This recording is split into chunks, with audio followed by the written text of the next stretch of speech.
After the November Revolution and the fall of the German Empire, Germany's signing of the Treaty of Versailles in the summer of 1919 brought the First World War to a desperate close. But in its wake began a long period of unprecedented economic depression for the war-worn country, and its national currency, the Papiermark, became virtually worthless as a result. Moreover, Europe was consumed by disease during and after the war, with the Spanish flu claiming as many as 50 million lives between 1918 and 1920, and typhus and other plagues effortlessly spread from town to town, all of which stirred up great distrust in those perceived to be carriers, namely members of immigrant communities. However, with this time of great struggle and fear arose a cultural and artistic revolution across the new republic. And nowhere did it manifest as starkly as what would become known as German Expressionist cinema. With the outbreak of war in 1914, Germany quickly lost access to several key international film markets and later banned foreign films altogether in an effort to boost the motion picture and exhibition industries by eliminating expensive imports, and so brought with it an onslaught of domestic film production like no other nation before it. And the close of the war ushered in a hungry new generation of visionary filmmakers, their minds forever altered by the horrors they bore witness to, and starved of artistic innovation. German Expressionism, therefore, is often cited as the first artistic movement in film. While influenced by German Romanticism, Expressionism found its roots in architecture before bleeding onto the stage in the early 1910s, and rather than aim to capture a sense of reality, Expressionist films sought to capture the minds of their makers, visually conveying dark emotional states and abstract concepts through dreamlike angular production design, high-contrast lighting and art direction, experimental camera angles, and optical trickery, as well as highly theatrical makeup and performances. No doubt a reflection of the collective fears and paranoia of a very isolated post-war German society. Although most films of this period are now totally lost, by sheer luck and through preservation, some have managed to survive the ravages of time, and now give us privileged insight into what was the primordial ooze of modern cinema. And so when we think of the German silent film, maybe the twisted dream world of Robert Wiener's The Cabinet of Dr. Caligari comes to mind, or the stunning sci-fi vistas of Fritz Lang's Metropolis. But perhaps it is something far more sinister, maybe even evil. A tall, spidery hunched shadow sneaking up a stairway wall, a careful predator stalking the crew of a fated ship, or a wary traveler come face to face with the devil himself. It was a film that not only defined the horror genre for all time, but introduced the world to a new kind of movie monster, and by all accounts, one that should have been left to history, but instead has endured as the original face of terror.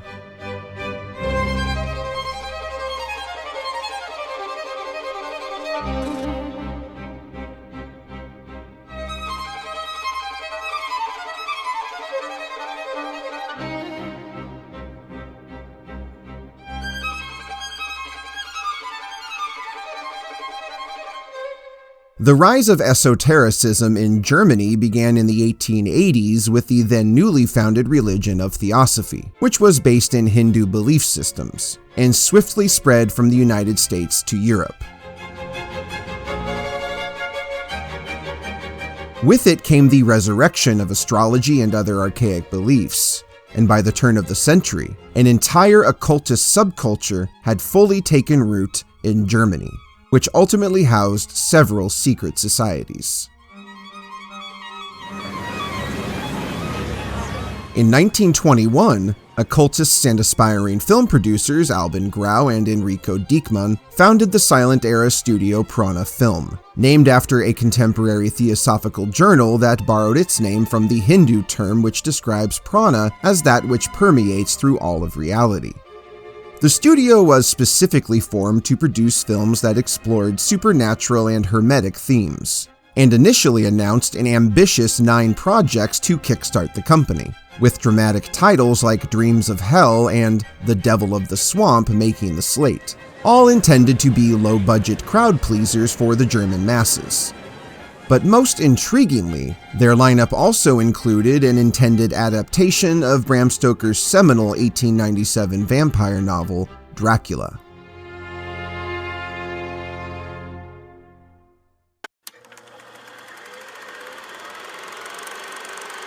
Grau was certainly no stranger to the realm of the supernatural, as he was not just a lifelong devout occultist, but was then the leader of Berlin's Pansophic Lodge, and later became a personal acquaintance of controversial English mystic Aleister Crowley. Grau also chose to serve as the adaptation's production and costume designer, and would go on to be deeply involved in crafting the film from initial storyboarding to promotional artwork, and even provided his own calligraphy for its original German intertitles. Grau claims he was first inspired to make a vampire film during his service in the German army, where in the winter of 1916, he found himself in a remote Serbian village where a local farmer disclosed to him that his father had once joined the ranks of the undead. 2 decades earlier, the man's father, allegedly named Morovich, had been cutting branches in his home village, nestled deep in the Carpathian Mountains, when he was suddenly crushed by a falling tree. With no priest present, the man died without receiving the all-important holy sacraments and was soon after buried.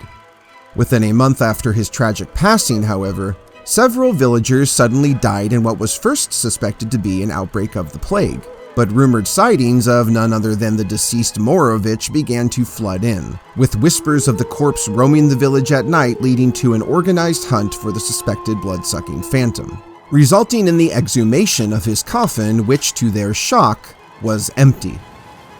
However, returning the following night, they found the vampire again at rest and wasted no time in driving a stake straight through his heart, and afterward cremated the body.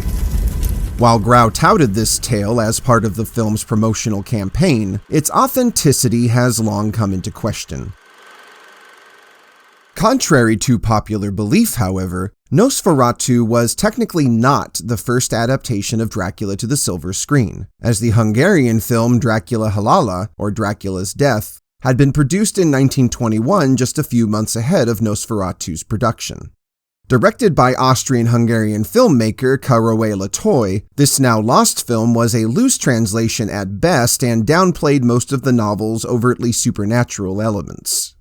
Additionally, while it has been reputed that the film premiered in Vienna in February 1921, no evidence exists that can substantiate this claim, and so by all available records, the film's first public screening was in spring 1923. A full year after Nosferatu, and today only remnants of footage remain. Grau and Diekmann hired fellow occultist Henrik Galeen to pen the script, being a triple threat actor, writer, and director who was arguably one of the most influential figures of German Expressionism.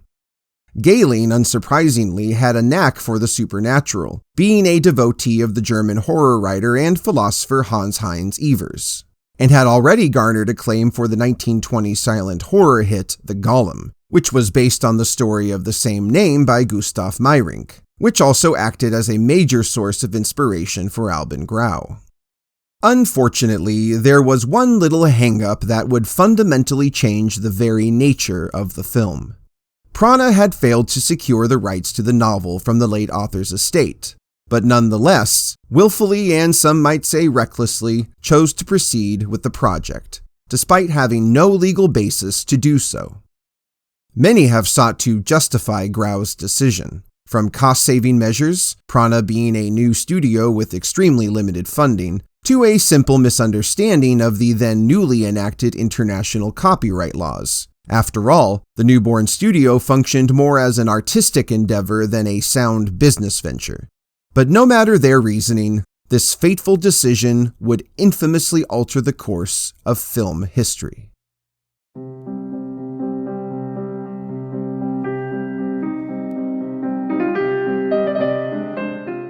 Galen was handed what many would consider to be an impossible task: to adapt the crown jewel of vampire fiction without actually adapting it. Grau naively confident that enough scrambling of the details would avoid any copyright troubles. And Galen, of course, also set out with his own artistic agenda, and introduced a distinctly German twist to his adaptation.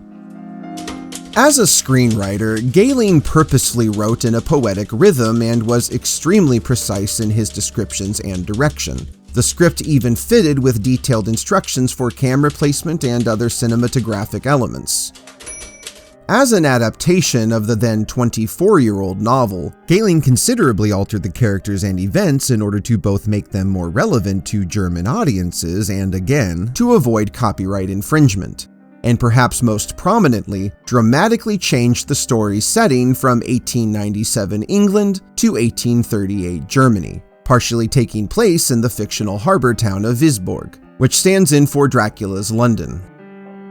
To further differentiate his vampire from Stoker's, Galen renamed Count Dracula to the very German-sounding Graf Orlok, Graf being the German equivalent of Count, and therefore needed to change the title as well, ultimately settling on the more archaic and mysterious Nosferatu.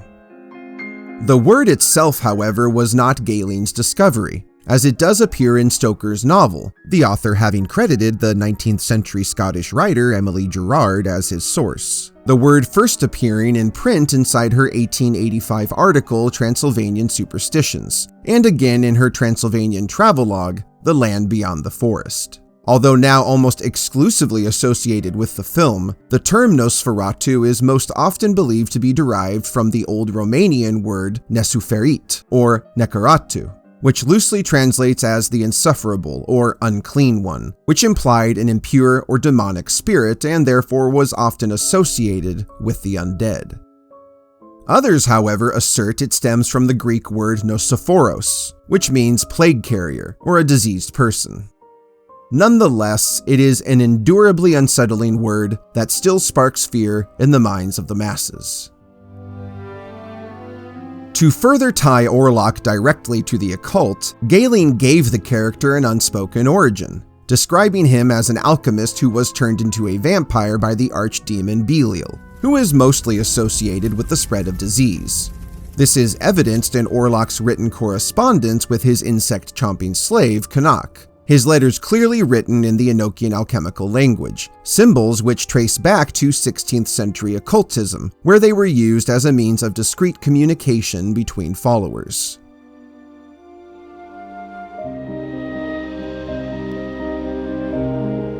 To helm the film, Grau hand-selected then 32-year-old up-and-coming filmmaker Friedrich Wilhelm Murnau. Grau, an accomplished commercial artist, had created the advertisements and posters for Murnau's 1920 film, Journey into the Night, and as a former World War I fighter pilot, the young director certainly brought the pathos necessary for the film's macabre subject matter. Although Murnau was at heart a romanticist, he could call upon his expressionist powers when necessary and to great effect, but is often not considered a strictly expressionist filmmaker. Murnau was also no stranger to adapting a literary monster for film, his now lost 1920 silent thriller Der Janoskopf having been based on Robert Louis Stevenson's The Strange Case of Dr. Jekyll and Mr. Hyde, which, by the way, was also an unauthorized adaptation.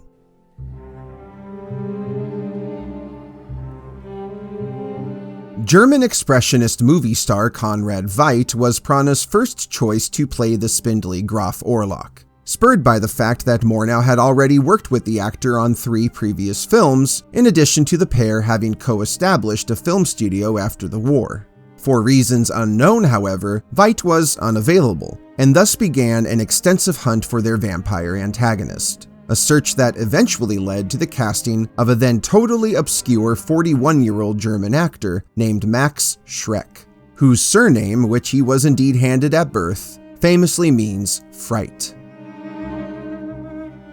Murnau and Schreck also shared a professional history together, having both been members of the famous Max Reinhardt theater group before the war, and following Veidt's declination, Murnau personally reached out to the actor, who he knew had a love for playing monstrous roles, especially those involving elaborate makeup. While Schreck found small parts in now mostly lost films, his true passion was on the stage, and therefore throughout his career was only ever thought of as a theater actor, claiming a combined 800 credits, only 40 of which were film appearances. Following his casting, some publications speculated that in reality, a named movie star hid beneath the grotesque makeup, and that the name Max Schreck was merely an obvious pseudonym to hide the big reveal. Schreck, according to friends and crew members, was a solitary man, the actor having preferred to take hours-long walks through the woods rather than bond with his co-stars, and reportedly bore an odd sense of humor and unusual temperament.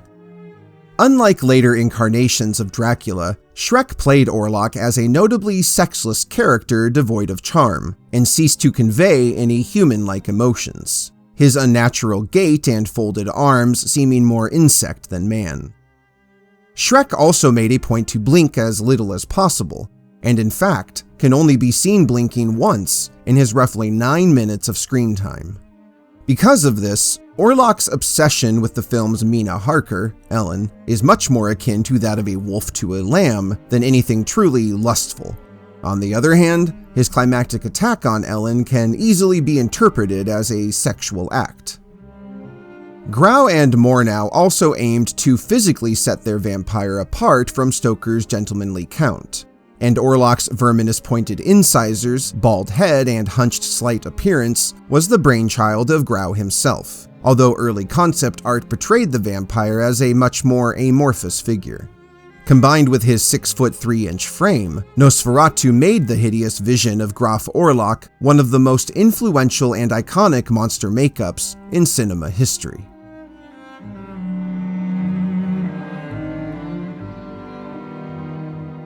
Rising star Gustav Von Wongenheim was Murnau's third choice to play Thomas Hutter, the film's Jonathan Harker substitute, the then 26-year-old actor coming from a family of successful performers, with his father, Edward von Winterstein, having had a career as a character actor that would last through the 1950s.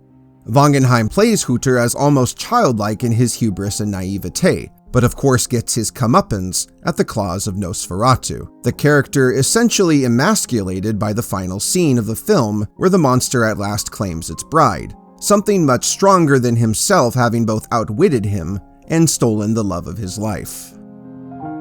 Additionally, Hutter and Graf Orlok represent a storytelling dynamic known as a double, in which two primary characters have opposite social standings, with Hutter being a young and career-chasing member of the common class, and Orlok being an elder aristocrat possessing supernatural abilities. This is also underlined by the fact that Orlok's new manor sits opposite Hutter's home. German-Austrian character actor Alexander Granach delivers an impressively physical performance as Orlok's wild-eyed servant and Hutter's employer, Herr Knack, who stands in for Bram Stoker's Renfield. It is interesting that in this film it is not the monster who runs rampant through the streets chased by a panicked mob, but his lowly henchman, who is mistaken for the vampire. Relatively unknown working actor Greta Schröder was cast as Hutter's wife, Ellen. Like Max Schreck, Schröder came from the Max Reinhardt theater group and was personally recruited by Murnau for what was her most high-profile role to date. However, it's critical to understand that because of the nature of expressionism and Murnau's own sense for the romantic, Ellen and others are not written so much as three-dimensional characters, but as archetypes meant to represent a certain emotional state. Nonetheless, the character of Ellen was also somewhat pioneering in the genre, as it is not a stake-wielding white knight who wins the day, but the damsel herself who defeats the monster at its own game. John Godout, yet another Max Reinhardt alumni, was cast in the smaller role of Professor Bulwer, the Van Helsing archetype, whose importance to the story is steeply downgraded from the novel. The name Bulwer is a direct reference to the English occult novelist Edward Bulwer Lytton, and further solidifies the film's occultist roots. Additionally, Bulwer identifies as a Paracelsian in the film, that is, a student of the German Renaissance philosopher and alchemist Paracelsus, known as the father of toxicology, which again echoes the theme of blood contamination and the film's exploration of metaphysics. In fact, it's fair to say that Paracelsus himself was an early inspiration for the Van Helsing character.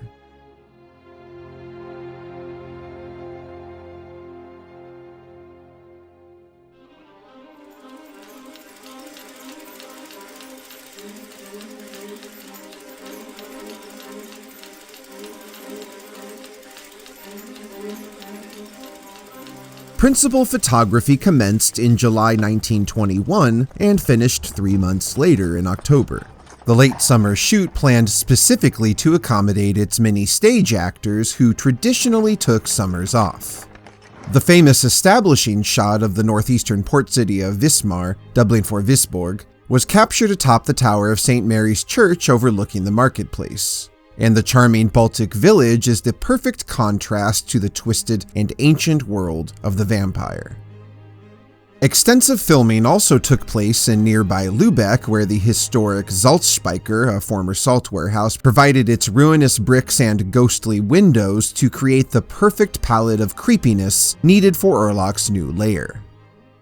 The exterior of Hütter's home was also found in Lübeck at the yard of St. Aegidian's Church, and the city's streets provided the backdrop for the plague-driven funeral procession.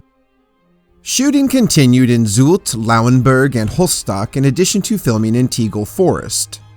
As aforementioned, Albin Grau was behind all of the film's signature sets and costumes, and was heavily inspired by the works of early 20th century Czech illustrator Hugo Steiner Prague, who produced famously morbid and ghastly illustrations, most famously for Gustav Meyrink's The Golem. All interior sets were constructed and shot at Berlin's now historic Johannisstaler Filmanstalten, or JOFA Studios, which was then newly erected and considered the largest photographic studio in the world, with an estimated 400 silent films having been captured behind its walls. Rather than making the over 1,500-kilometer trek to Transylvania, the production later moved to Slovakia for the scene set in what was then ominously referred to as the Land of Thieves and Ghosts, filming in the High Tatra mountain range, the Vratna Valley, and the Vach River. 2 Slovakian castles served as Orlok's native estate: the 13th century Orava Castle, famously built on a high cliffside above the Orava River, and the 14th century Starý Rybník Castle in modern-day Czech Republic. And almost all landmarks used for the film still stand over a century later. Murnau insisted on using exterior filming locations as often as possible, wanting to showcase the natural landscapes as another means of creating a dreamlike quality. But it is this typically romantic imagery that differentiates Nosferatu from the standard expressionist film, also likely being a budgetary decision, as the production had very little funds for the typically elaborate sets found in German expressionism. Murnau also employed innovative cinematic techniques, such as using a negative image during Hütter's ride to the castle, stop motion to show Orlok summoning his coffin lid and to depict a below-deck hatch opening at the vampire's will, as well as a spectral Orlok awaiting night in the bowels of the doomed Impuza. On a related note, the Impuza, or Ebusha in Greek, was writer Henrik Galen's alternative name for Bram Stoker's iconic schooner, the Demeter, and I'm sure by no coincidence borrowed its moniker from the Greek shape-shifting demonic phantom of the same name. The director was also not fond of intertitles, especially for dialogue, and while the film does contain a great deal of dialogue, Murnau preferred to use action and insert shots like books, letters, and journals to inform the audience.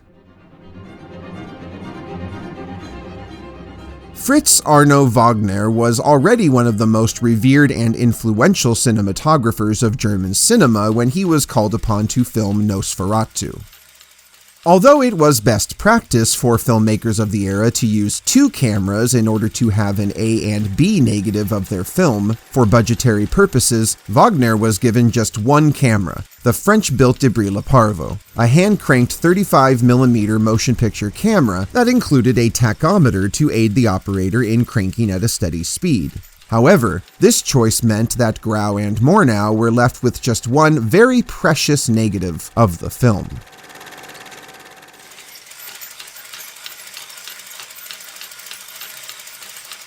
Murnau and Wagner famously used shadow to unnerving effect, employing an artistic method known as chiaroscuro, which emphasizes stark and moody contrast between light and dark, as well as utilizing the sets and real locations for clever blocking and framing. Murnau, who was a student of art history, was also heavily influenced by early 19th century Romantic German painters, specifically landscape artist Caspar David Friedrich, who used layers and great depth to create a sense of space and dimensionality in his works. The use of windows, archways, and natural framing being other distinctive qualities of this period, and certainly invoked the artist in the film's at times eerie stillness. Murnau was known for his meticulousness as a filmmaker, and took great pains to carefully plan out each shot, even going as far as to use a metronome while rolling in order to keep pace.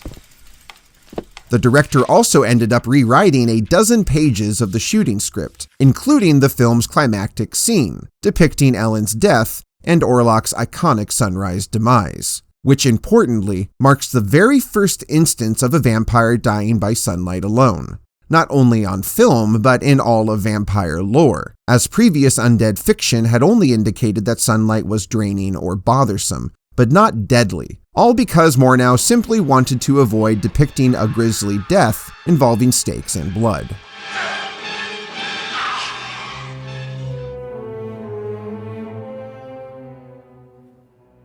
The story of the music behind Nosferatu is both vast and complicated. Editor and first-time film composer Hans Erdmann was hired to compose an original score. And like so many, the then 40-year-old musician's artistic career had been long interrupted by the First World War. Sadly, Erdmann's complete original composition has been lost forever, leaving incomplete interpretations and numerous alternative original scores that have arisen over the life of the film, some more commendable than others. Fortunately, in 1926, Erdmann published a portion of his Nosferatu score as a 2-part 40-minute piece entitled Fantastis Romantische, comprising of 10 shorter compositions, which made later reconstructions possible. In February 1984, German composer Bernd Heller premiered his newly reconstructed score at the Berlin Film Festival for a screening of a new restoration, and later copyrighted his final version in 1994. While missing portions are replaced by classical pieces, Heller's work now stands as the only reconstruction recognized by the Friedrich Wilhelm Murnau Foundation. Composer James Kessler and conductor Gillian Anderson, with the aid of musicologists, delivered a painstakingly reconstructed version of Erdmann's music, which was released by BMG Classics in 1995, and although not sanctioned by Murnau's foundation, is often considered to be a more accurate recreation of the score due to the team's privileged access to Erdmann's original complete orchestrations. As far as original alternative compositions are concerned, the most acclaimed is no doubt Hammer horror composer James Bernard's music for a 1997 VHS and DVD release, with his soundtrack debuting live at London's Royal Film Festival Hall that same year. The goth metal band Type O Negative provided their own unique sound for a special theatrical re-release of the film titled Nosferatu: The First Vampire, which featured an introduction by actor David Carradine and was later made available on DVD in 2001.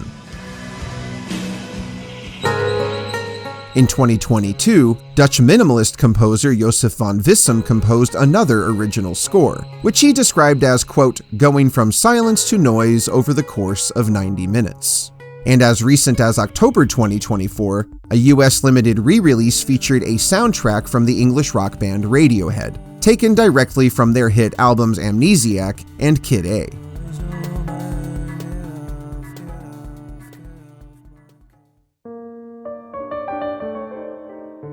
In late 1921, several months ahead of the film's debut, issue number 21 of the German pop cultural magazine Bühne und Film showcased an exclusive behind-the-scenes look at the production, featuring notes and reports, on-set photographs, a plot summary, and a special essay by producer Albin Grau on the nature of vampirism, simply titled Vampire, which included his story of the Serbian farmer and his undead father.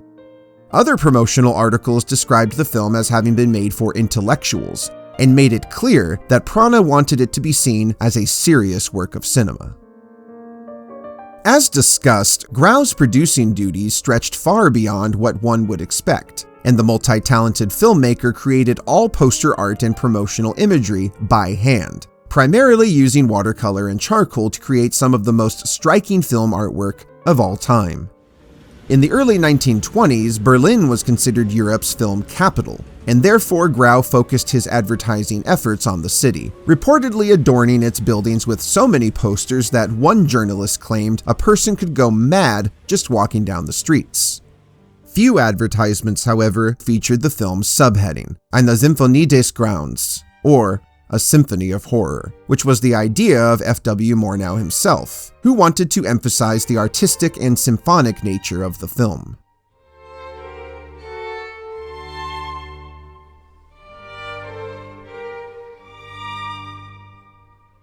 Once certified by Berlin's Board of Censors, Nosferatu held its first screenings in the Netherlands on February 16, 1922, playing in two cinemas, the Hague Flora and Olympia Theater. This was a common practice for German films at the time due to a lack of acceptable venues available to the immense backlog of films produced during the war, and distributing films to the Dutch market also brought a swifter return on investment. Nosferatu's delay, however, was a matter of strategic timing. Post-war hyperinflation had sent the price of movie tickets skyrocketing, and changed so often that newspapers had stopped publishing pricing altogether by the time the film debuted in Germany. Smaller cinemas were even known to allow the exchange of essential goods, such as eggs and briquettes, in lieu of monetary payment.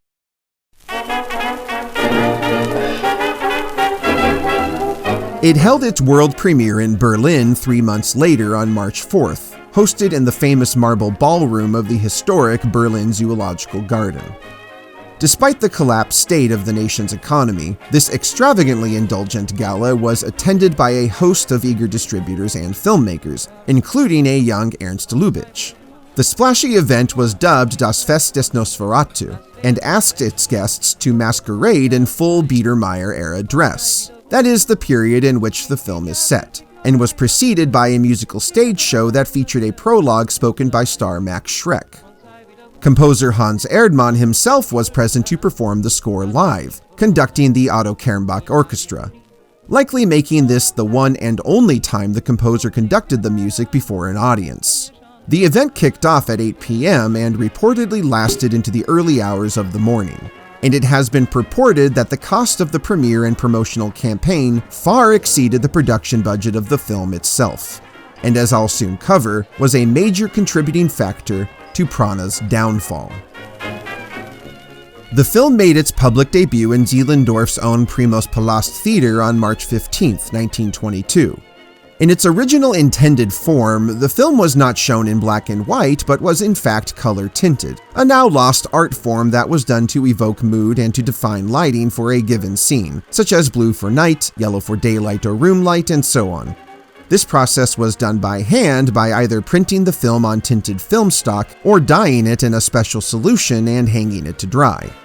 Additionally, in the time of Nosferatu, films could only be shown one reel at a time, with no way of achieving a smooth transition, and therefore most films in Germany were separated into signposted acts, Nosferatu having been split into 5, and it became tradition to stop the film after these acts like one would for a play.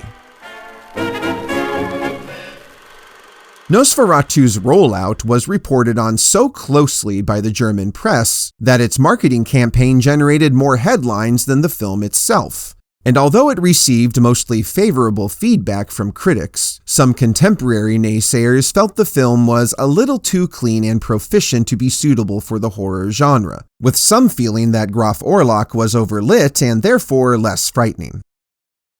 In the years since its release, some historians have accused the film of being xenophobic and anti-Semitic, noting Orlok's rat-like features as evoking historically negative Jewish stereotypes, and the idea of a foreigner invading German land certainly played into the public paranoia of the time, its themes of pestilence also contributing to this notion. What's more, esoteric philosophies and the pseudosciences later became a major propaganda tool for the Nazi Party, although ironically the regime would all but ban Nosferatu in Germany. The use of plague rats can also likely be attributed to the filmmaker's time in mud-soaked battlefield trenches, where whole families often thrived. Whatever interpretations and analysis may have come, there is no doubt that Nosferatu put the name F.W. Murnau on the map. And the director's career was further springboarded by the popularity of his second film from 1922, The Burning Earth, which was released less than 2 weeks earlier. While Murnau, of course, went on to see his career peak in the United States, his film Sunrise winning the 1929 Best Picture Academy Award, Albin Grau's filmmaking career would be short-lived.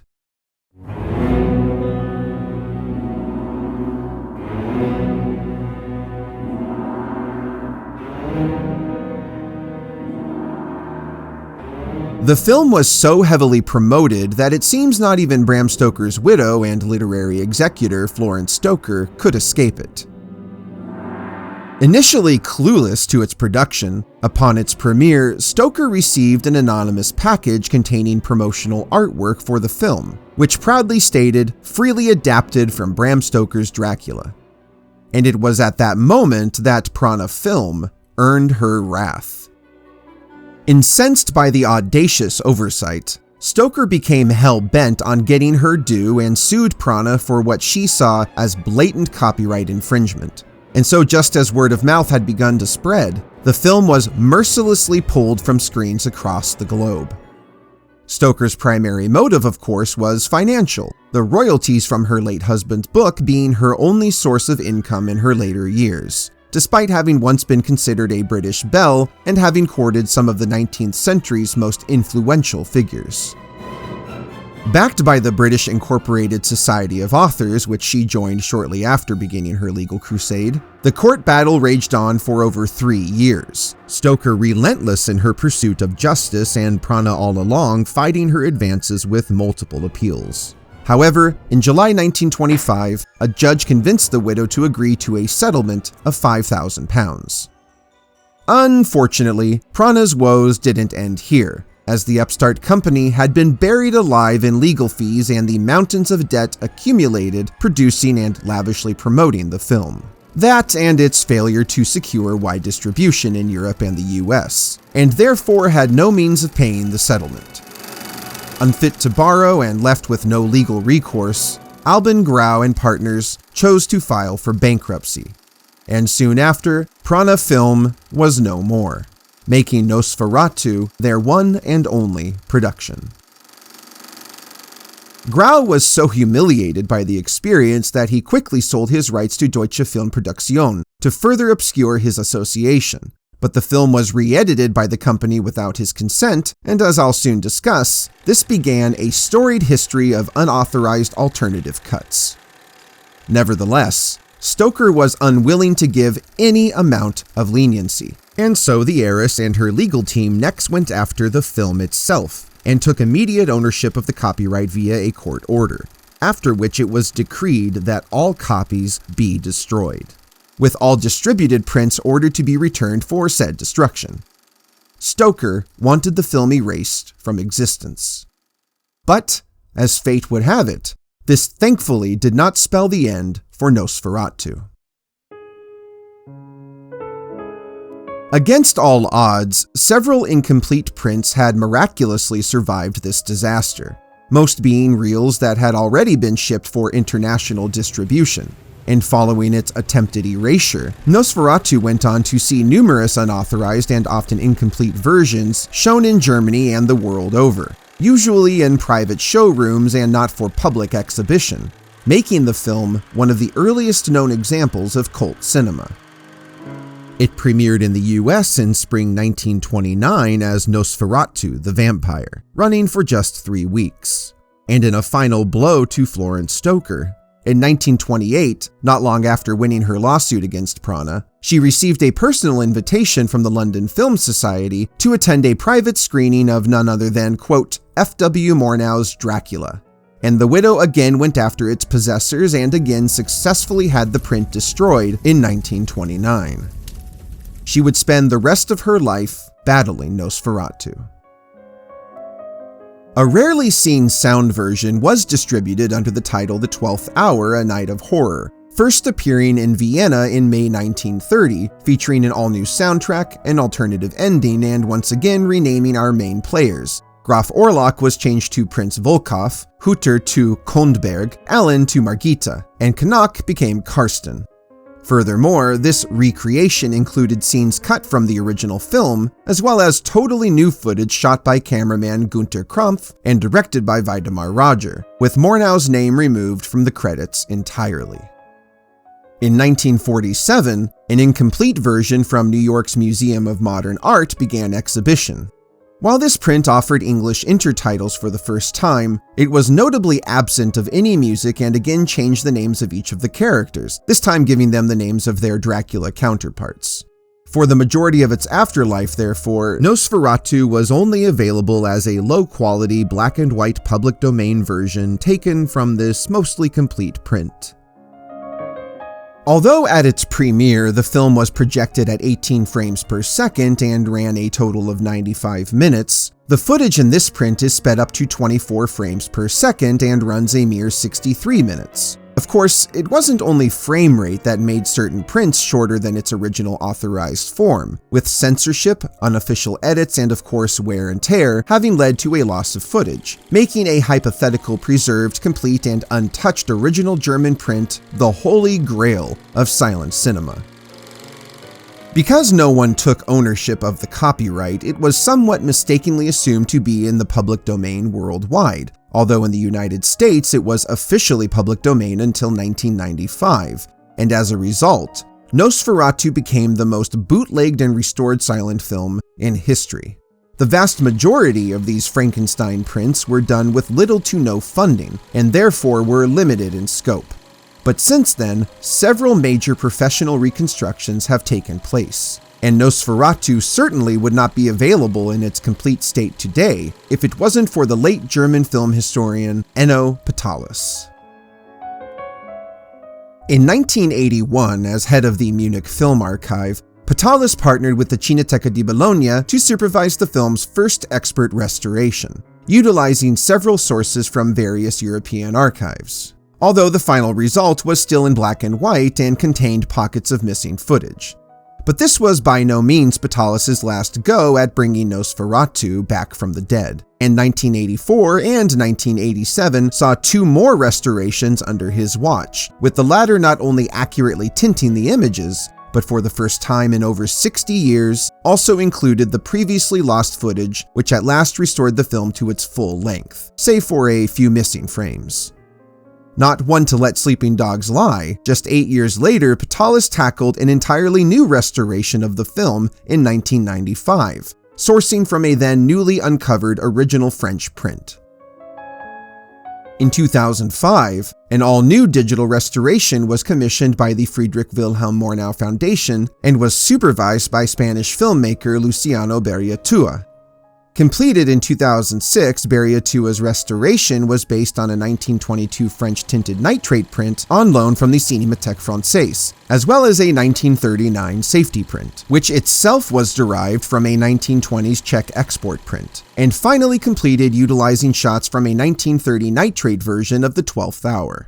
However, the tinting in this otherwise pristine restoration is oddly limited in palette and therefore lacks the detail and nuance of the original tinting. In fact, it should be noted that all incarnations of the film have totally different tinting schemes, each done independently of the others and varying by interpretation. Its original German intertitles and inserts were sourced from a 1962 safety print which itself derived from a 1922 print. Any missing intertitles were designed by digital cinema specialists at Trickwilk, Berlin, using the original typography. As an aside, for over 50 years the original German intertitles were thought destroyed, but were rediscovered in the early 1970s deep in the storage of an East German film archive.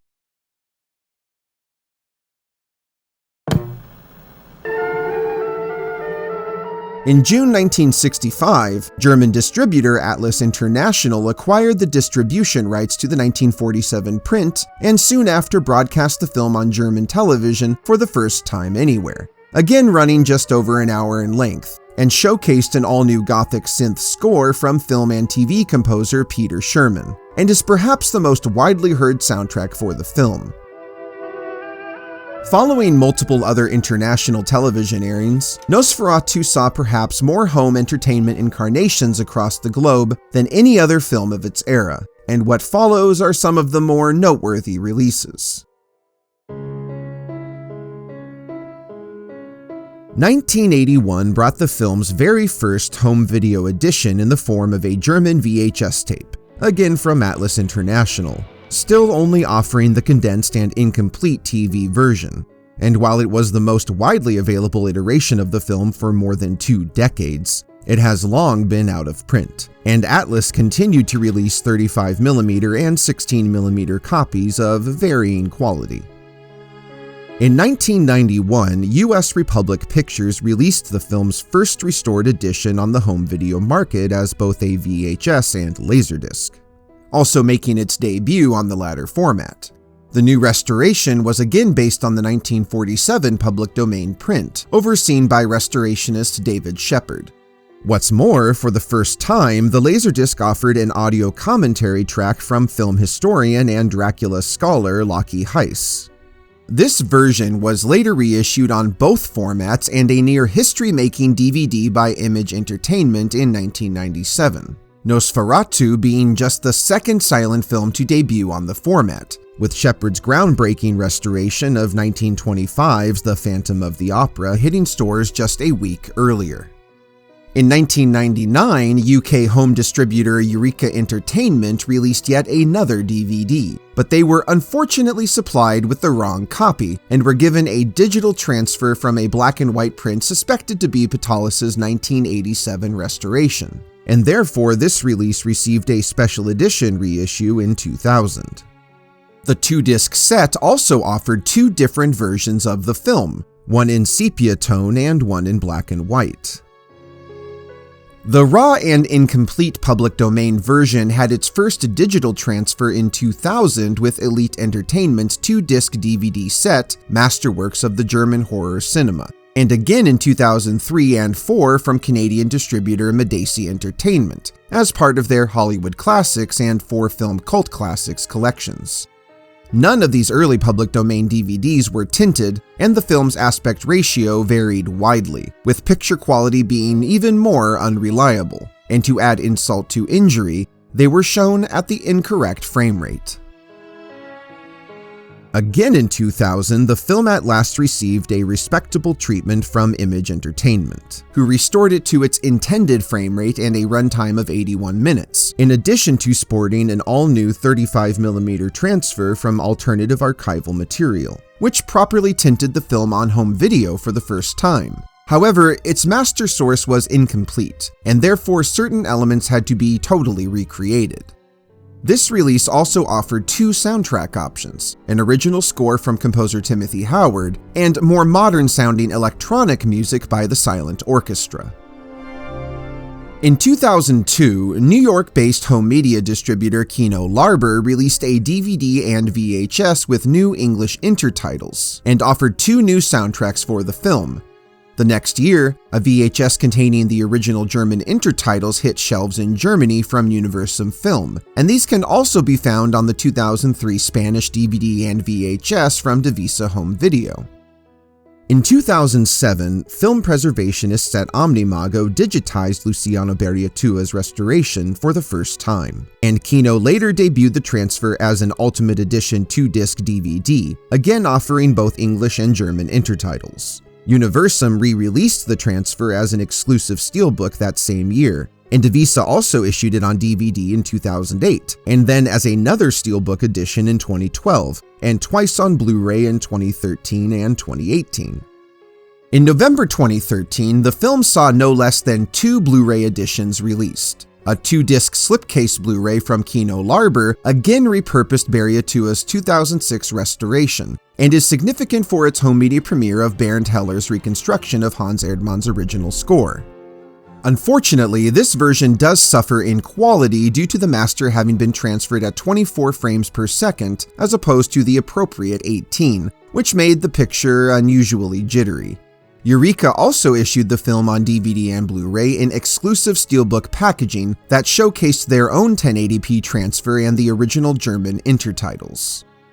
2 years later, the British Film Institute released their own Blu-ray that featured another new remaster that was curiously transferred at 19 frames per second, but still produced an acceptable image. Most recently, in 2022, French distributor Potemkin Films delivered another steelbook Blu-ray, but this extravagant release included a limited edition wooden box packaging and a 130-page book of vintage essays. The transfer was again taken from Luciano Berriatua's 2006 restoration.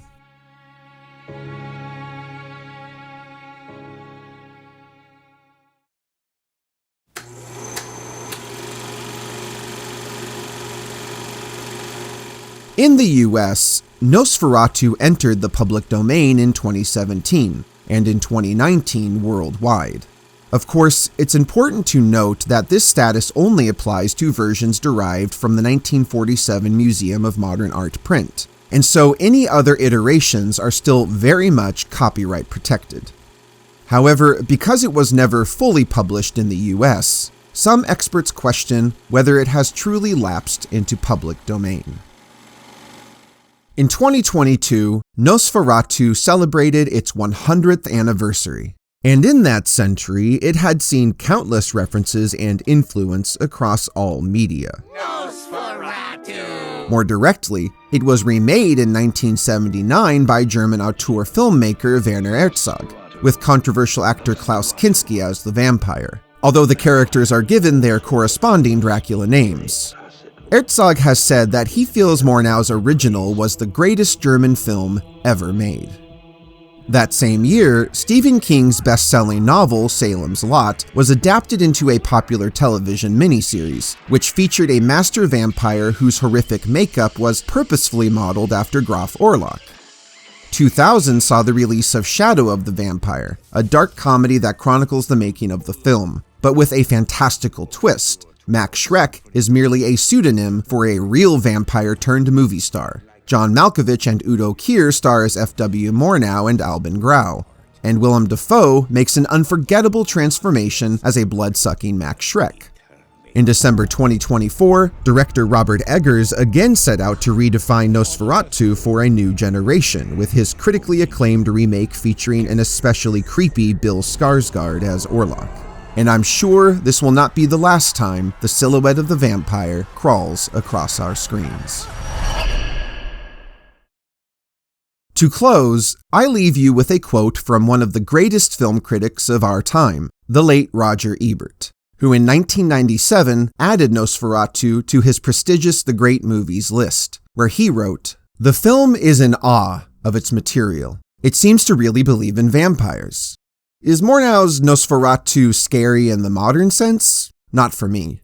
I admire it more for its artistry and ideas, its atmosphere and images, than for its ability to manipulate my emotions like a skillful modern horror film. It knows none of the later tricks of the trade, like sudden threats that pop in from the side of the screen. But Nosferatu remains effective. It doesn't scare us, but it haunts us."